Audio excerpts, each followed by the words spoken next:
Hello, guys. Thank you for joining me today on Indiana Sports Connection. Today, we're going to talk about the bye week and whether or not Indiana won or lost. We're going to talk about Penn State, Texas, mainly, and the rankings. And what do these people know that even make the rankings? Should there even be a preseason ranking at all? Because by all accounts, if you watch that Penn State UCLA game, they are both of those teams not looking that great. But we're going to talk about that, a little bit about the basketball team and and then looking at a few clips of Kurt Signetti and what Indiana's going to have to do in this Oregon game. And we're going to kind of talk about the bias against Indiana, cuz will they have to be 11-1? We're just going to talk about that. The Penn State game is going to be a huge game. If this is your first time here, hit that subscribe button down below. Subscribers are always appreciated here at Indiana Sports Connection. And today, boy, it is like just a rainy day in Fort Wayne today. So leave your comments. Tell me what you think about the Hoosiers. Um, but I just came out of the video yesterday, and I'm trying to make a few of these a year to work on some different editing skills and things like that. But I made a video about Bob Knight and the UNLV 1987 game. So check that out. That was the last video that came out on the channel, if you so please. But let's get right into the video and talk about what's going on with the Indiana Hoosiers football team. So let's just talk about the two teams that early in the year were, I think, Texas number one and Penn State number two or three, depending on what poll. But both of those teams outside of the top 25. I mean, just how surprising is it? And I do feel like this is on topic because a lot of people in the state of Indiana are big time Manning fans. They're fans of the whole Manning family because of Peyton Manning. So Arch Manning looks like he is having some severe confidence and just like anxiety issues out there. I've watched that entire Florida game, and he was just like a statue at times. So, wow. I mean, it just makes me grateful that, look, all these guys, the guys like Fernando Mendoza, I mean, there's no guarantee that a guy's going to transfer from here to there. We've gotten used to it, I think, as Indiana fans, that like we had Signetti brought all the JMU players in, but you know, Arch Manning, he looks like somebody who's either going to transfer next year or he's going to take some extra time to develop. And yeah, I mean, Mendoza looks a lot more fluid in his motions. I don't know what's going on there, but and then Penn State, I watched that game on the bye week. They did not show up, and I think they read all of the things that I was thinking about UCLA too. So, I mean, I just think like, what the heck was Penn State doing out there? Because they got pushed around in the running game. Um, it makes me think Indiana's going to have to really stuff the ball and run the ball on Penn State. I know that game's on the road, but that's why I wanted to bring up those two teams because look, this Oregon game is going to be a lot tougher game, I think. I mean, Dan Lanning, just the way he's got that team playing, I do think they are a powerhouse team. We're going to play a couple of the clips, like the guys they have up front. From what Signetti said, Indiana's going to have their hands full. So, I mean, they're really going to have to win the battles, I think, at the wide receiver position and some of those things against Oregon. Because, yeah, their defensive line, our offensive line might very much have their hands full. But that brings us to the first clip here. And let's see what Signetti said in this first clip. Oregon being kind of one of the teams with unlimited resources back in April, is that kind of a direct result of that, where you see just their depth is a step above maybe the rest of the Big Ten? No, I don't know what their resources are. All I know is they got a lot of good players. Kurt,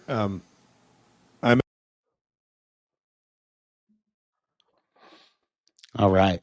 I got one more here. Playoff loss last year, that what separated y'all from those elite teams on the road was they're just a little bit stronger, had a little bit more size. Do you feel like y'all have, trimmed that margin at all, roster-wise, Well, roster we're not as construction? big as Oregon. I mean, they can roll 4 inside guys at D tackle or 330 plus.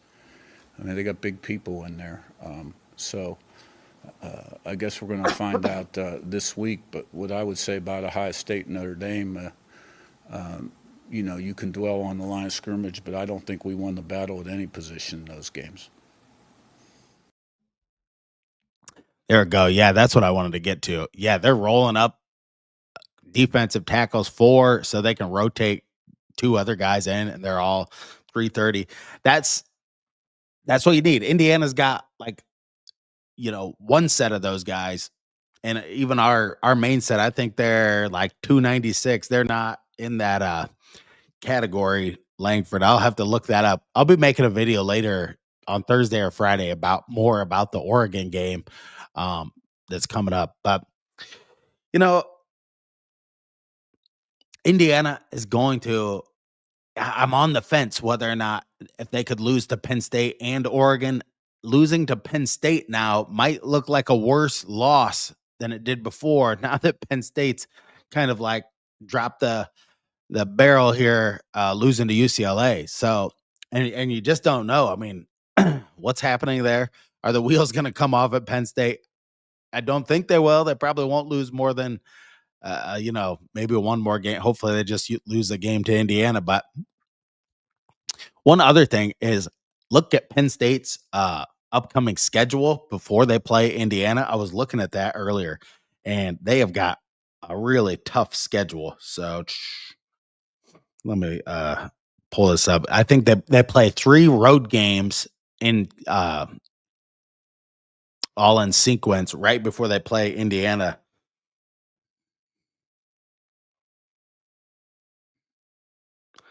Let's get it up here because it is, yeah.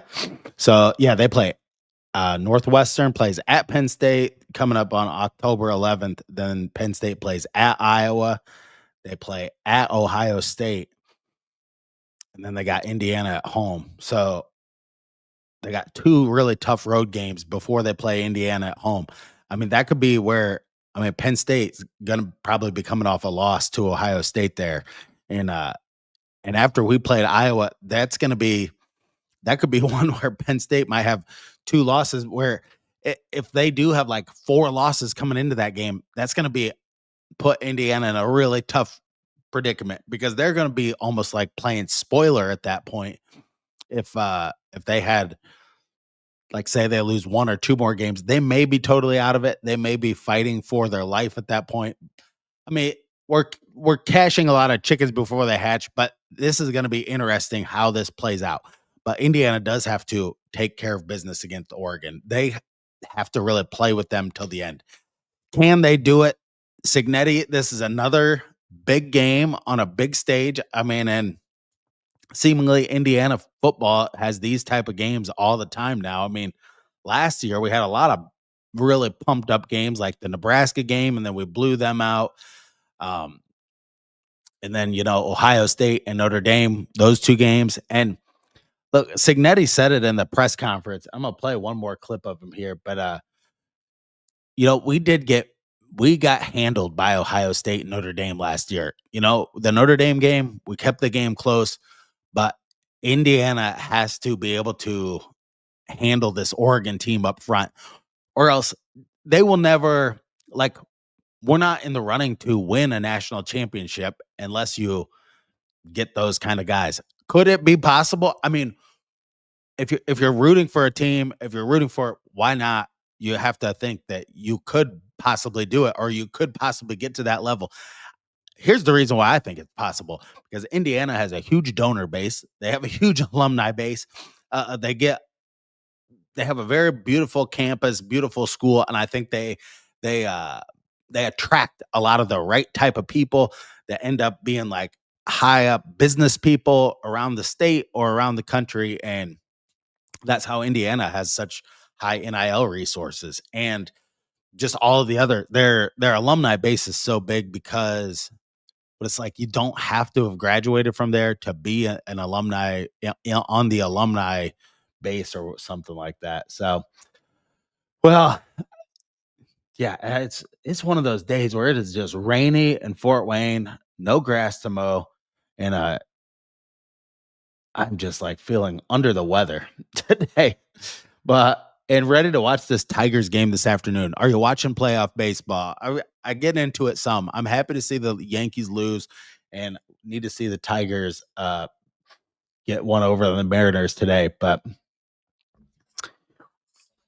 let's talk about the Darren DeVries and for one, there's a room not a rumor out there, but he bought everybody at the upstairs pub. Like I guess he yelled up there when they were doing the hoops on Kirkwood, and he bought everybody a round of drinks. Darren DeVries, and I know I'm going to tell you, I'm in the same pool as everybody else, the tepid pool of show me the wins, or else I'm not going to believe that you're a great coach. But by all accounts, Darren DeVries is very. Let me get my coffee.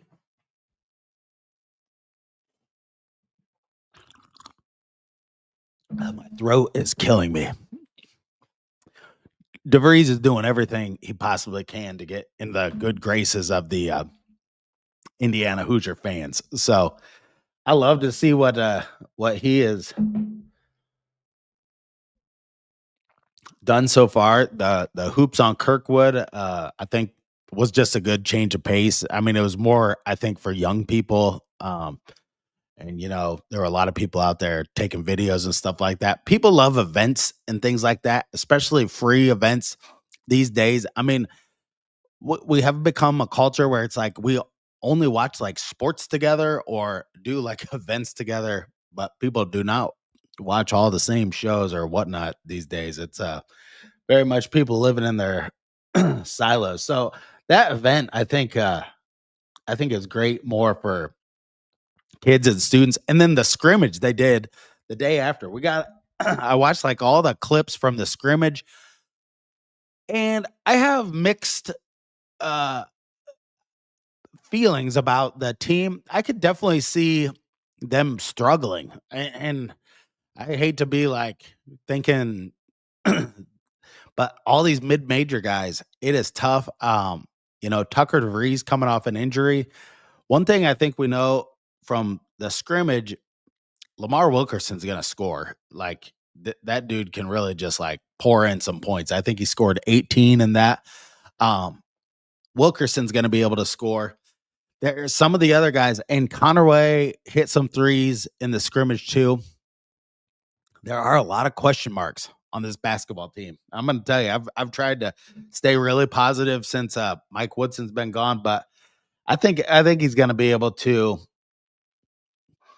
The one thing that makes me feel confident is that at West Virginia, that is a really tough place to coach. And maybe this was on a video a long time ago, but when you think about coaching at West Virginia, not only you're not getting as high of recruits as like Houston, Baylor, Iowa State, those schools, but from West Virginia, when you're in the Big 12, you have to travel out west to all those Texas schools, and that's like across 2 time zones from there. So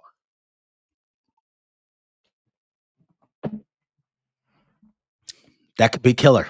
That can really uh that can really make it rough for the basketball team. But we got it a week from Friday. The basketball team starts playing, and then the football game is at Oregon at 3:30. Here's another clip of Signetti talking. Mentioned after the Iowa game, you guys didn't really check out of things or let Fernando audible out of things because of the road environment and the crowd noise. Do you anticipate sort of the same line of thinking going to the Oregon game? We've never been a check audible team, really, to be honest with you. Early on at JMU, maybe would send a play in, and he had to have a certain look, and he'd look to the sideline. But we quit doing that after year 2. We don't do a lot of it. We talk about doing it at times, and we'll see what this week brings. There you go.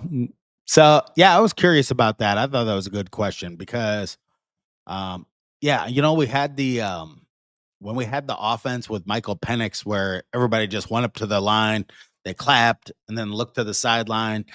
I think they're more trying to develop a specific game plan.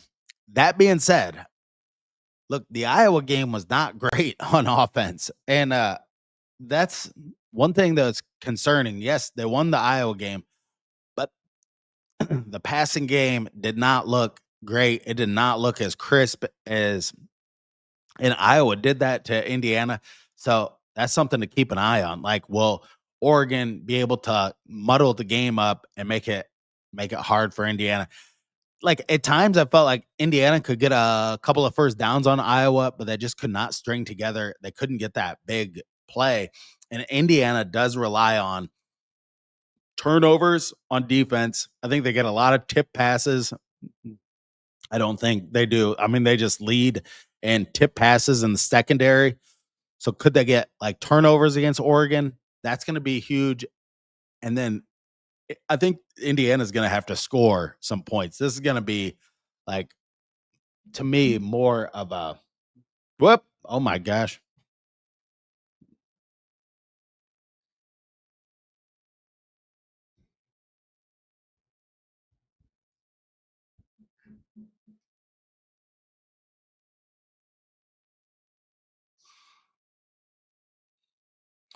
Well, I don't know what happened here. The camera.